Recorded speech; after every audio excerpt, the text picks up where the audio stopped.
ரசிப்பான். அந்த இயற்கையும் அவள் மேல் காதல் கொள்ளும். அவள் நினைவாலே என் காலம் செல்லும்.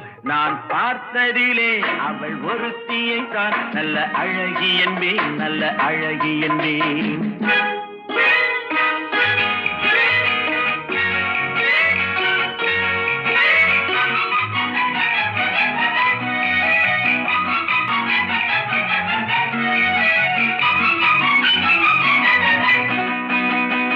இடையோ இல்லை இருந்தால் முல்லை கொடி போல் மெல்ல வளையும். சின்ன குடை போல் விரியும் இமையும் விழியும் பார்த்தால் ஆசை விளையும். அந்த பூமகள் திருமுகம் மேலே குளிர் புன்னகை வருவதனாலே நிலவோ மலரோ எதுவோ நான் பார்த்ததிலே